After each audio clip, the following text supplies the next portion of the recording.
warahmatullahi wabarakatuh. Kami dari kelompok 4, tujuan kami membuat tugas video ini untuk memenuhi tugas kajian lingkungan hidup.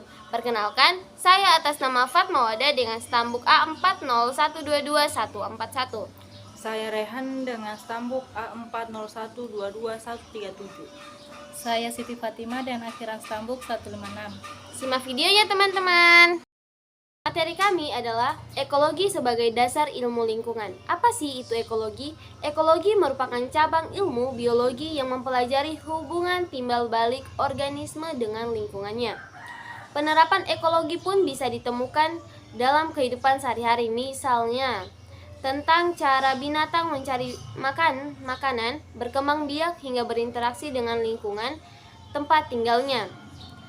Konsep ekologi. Ekologi merupakan cabang ilmu yang mempelajari interaksi makhluk hidup dengan lingkungannya.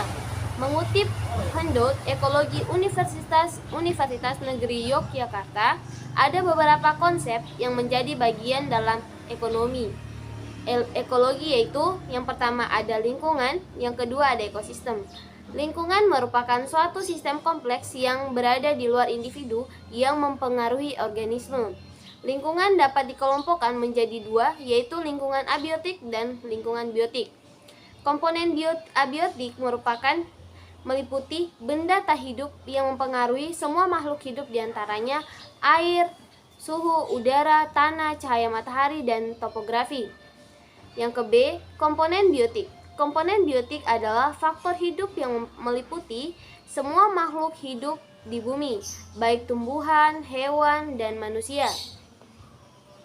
Berdasarkan perannya dalam ekosistem, komponen biotik dibagi menjadi 3, produsen atau penghasil, yang kedua konsumen atau pemakan, dan dekomposer atau pengurai atau kompurai.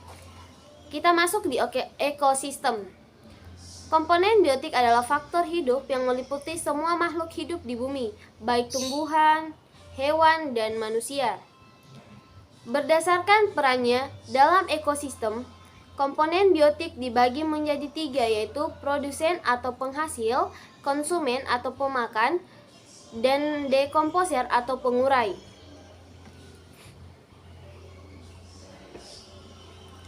Yang kedua ada ekosistem. Tansley mendefinisikan ekosistem sebagai suatu unit ekologi yang di dalamnya terdapat struktur dan fungsi. Struktur yang dimaksud dalam ekosistem ini berhubungan dengan keanekaragaman spesies, sedangkan fungsi berkaitan dengan siklus materi dan arus energi melalui komponen ekosistem. Sementara di Odum tahun 1971 mendefinisikan ekosistem sebagai setiap unit yang mengacup sebuah organisme atau komunitas di area tertentu yang saling berinteraksi dengan lingkungannya, sehingga terjadi aliran energi di dalamnya.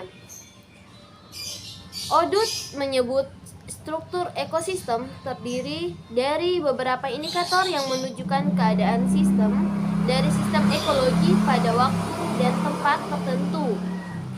Dengan menyusun ekosistem diantaranya densis atau kerapatan, materi, energi, dan faktor-faktor fisik kimia dan lain yang menceritakan keadaan sistem tersebut.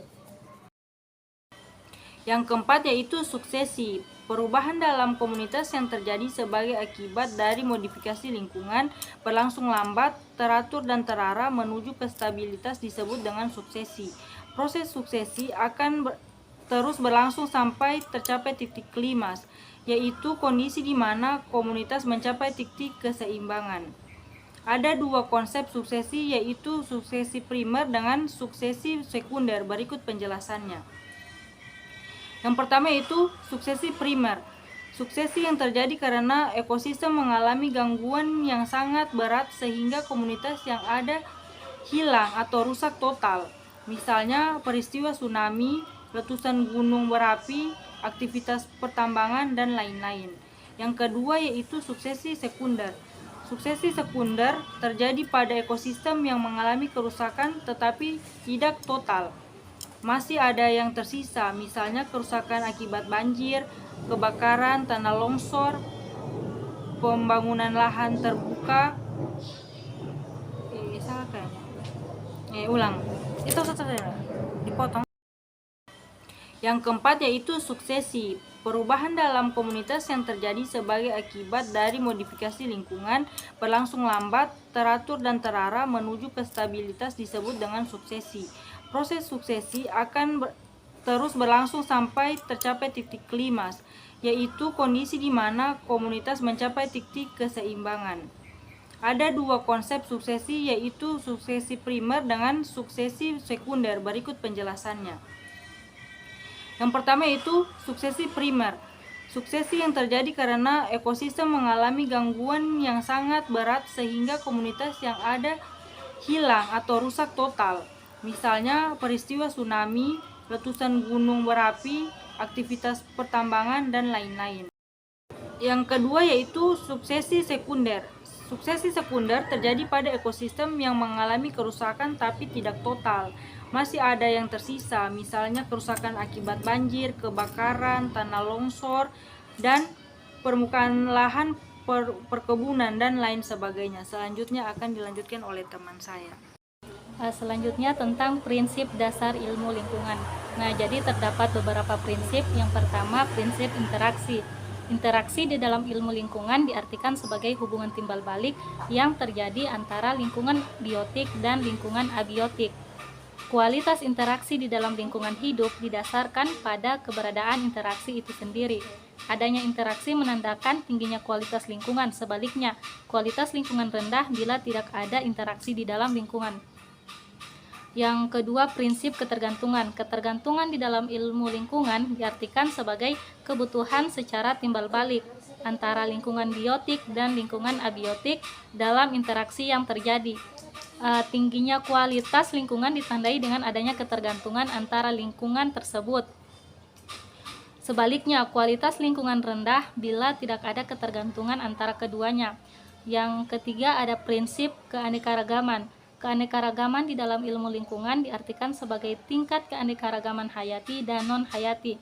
Daya tahan dan ketahanan dari keberadaan suatu lingkungan ditentukan oleh keanekaragaman yang ada. Daya tahan dan ketahanan yang kuat terjadi jika semakin beragam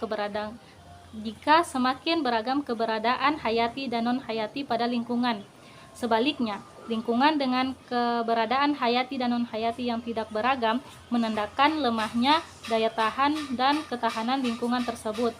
Prinsip yang keempat ada keselarasan. Nah, keselarasan ini di dalam ilmu lingkungan berkaitan dengan hubungan baik antara komponen-komponen penyusun suatu lingkungan. Semakin baik hubungan antar komponen penyusun lingkungan, maka semakin baik kualitas lingkungan tersebut.